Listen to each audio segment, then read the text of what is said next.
Halo semuanya, kenalkan nama saya Happy Nadir Sultani dengan NIM G0025081 dari kelompok A7 dengan aslab Bahai. Jadi di sini saya akan menjelaskan mengenai anatomi dinding abdomen, gaster, dan appendix. Kita mulai dari laporan yang pertama. Di sini ada Dalfas dan Marathon One Piece dari episode 1 yang melihat Zoro sering berlatih. Terus ia juga akhirnya memutuskan untuk mulai latihan. Kemudian ia bingung harus melatih otot apa sehingga ia bertanya pada kita yang kedua mempelajari anatomi abdomen. Yang pertama, jelaskan pembagian lapisan dinding abdomen anterolateral dan posterior.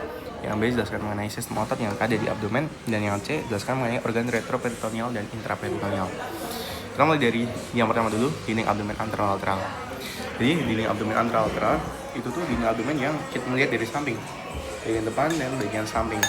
Sehingga kalau kita lihat di sini, ini dia tidak ada sebenarnya di sini tidak ada rectus abdominis karena tadi dia dari samping bukan dari depan. Terus kita bedah satu-satu dinding abdomen anterolateralnya, dimulai dari bagian paling luar kita yaitu kulit. Setelah itu setelah kulit nanti ada ketemu fascia superficialis. Nah, fascia superficialis ini sendiri itu menjadi dua. Ada fascia Kemper dan fascia Scarpa. Kalau kita lihat di sini, ini yang lapisan kuning ini namanya fascia Kemper. Fascia Kemper ini berisi lapisan lemak atau jaringan lemak. Kemudian yang kedua ada fascia Scarpa. Jadi fascia Scarpa itu di bawahnya fascia Kemper. Ini fascia Scarpa ini isinya membranosa tipis, tidak seperti fascia Kemper yang isinya lemak. Ini ya, fascia Scarpa ini lebih tipis dan dia nanti akan menerus masuk ke bawah akan membentuk fascia dartos atau dia itu untuk lapisan skrotum. Nah, itu dari fascia Scarpa. Kemudian setelah fascia superficialis kita lanjut ke fascia profunda. Nah, fascia profunda ini fascia yang melapisi muskuli-muskuli yang ada di tubuh kita. Jadi di setiap muskuli ini sebentar teman-teman, ini fascia profunda, kemudian ada muskuli, ada fascia profunda lagi, kemudian muskuli, kemudian fascia profunda, dan ada fascia transversalis. Jadi setelah dari fascia profunda, untuk lebih jelasnya lihat di sini saja. Bentar, ya intinya beginilah nanti. Nah, ini fascia superficialis tadi ya, yang Scarpa nanti kan akan menjadi fascia dartos. Kemudian fascia profunda, nah ini tadi yang saya jelaskan. Kemudian muskuli aponeurosis, di bawah fascia tadi yang dilapisi oleh profunda itu kan ada muskul-muskulnya. Nah, muskul-muskulnya ini bisa kita di sini bagian depan di sini ada rectus abdominis.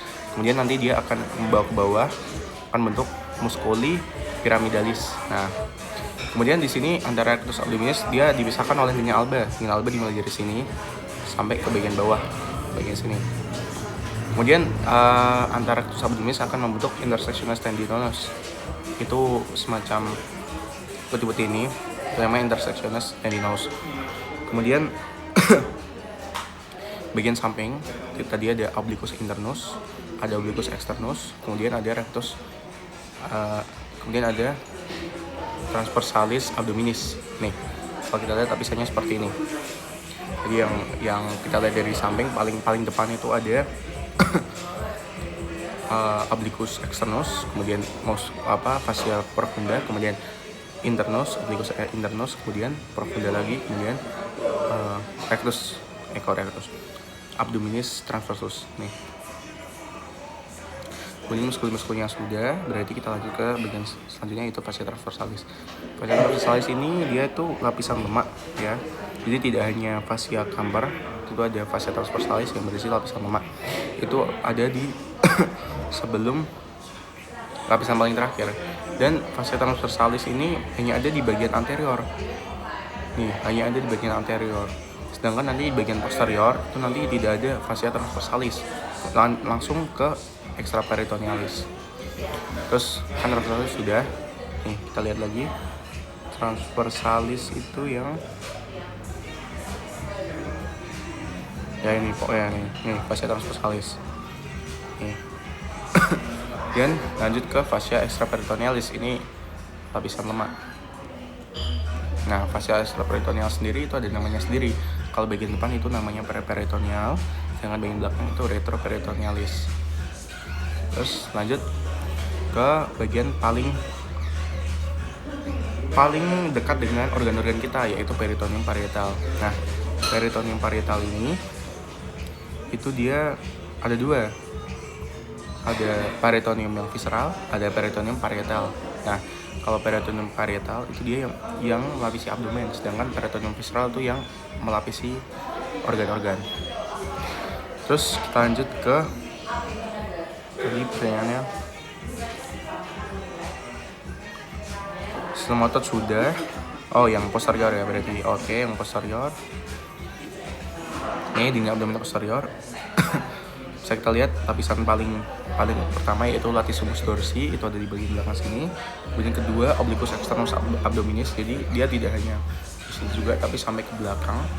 Kemudian ada erector spinae, ada longissimus dorsi. Ini bisa kita lihat di sini. Kemudian ada serratus posterior. Kemudian lapisan ketiga itu multifidus interspinalis, obliquus internus abdominis.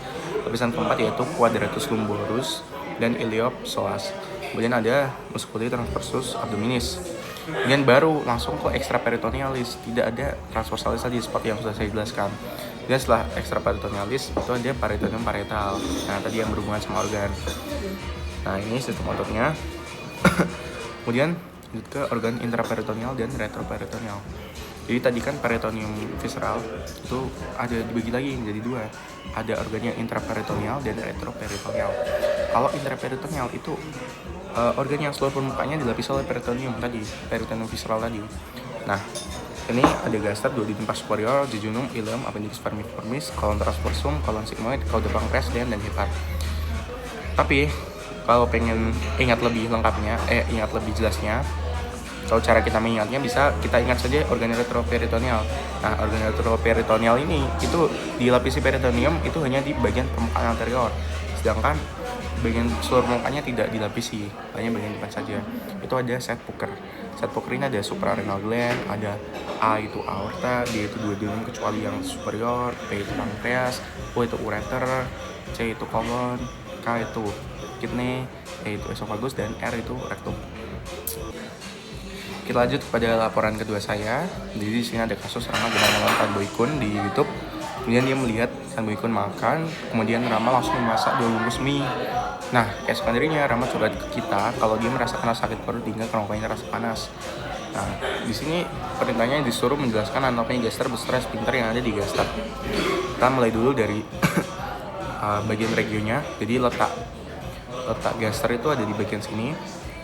Itu dia ada di bagian hipocondrium sinistra, dan utamanya itu ada epigastrium. Tapi beberapa orang kadang itu bisa sampai ke umbilicalis.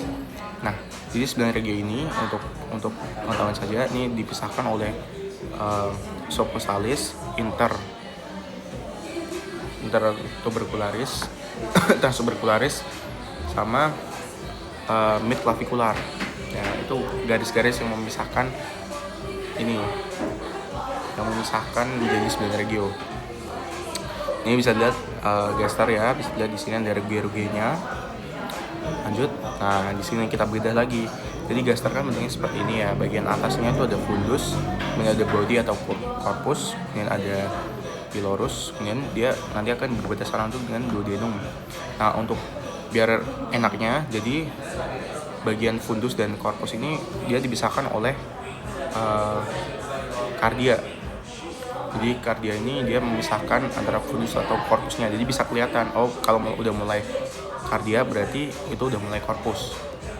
Kardia ini berbatasan langsung oleh esophagus, kemudian pylorus itu berbatasan langsung oleh duodenum.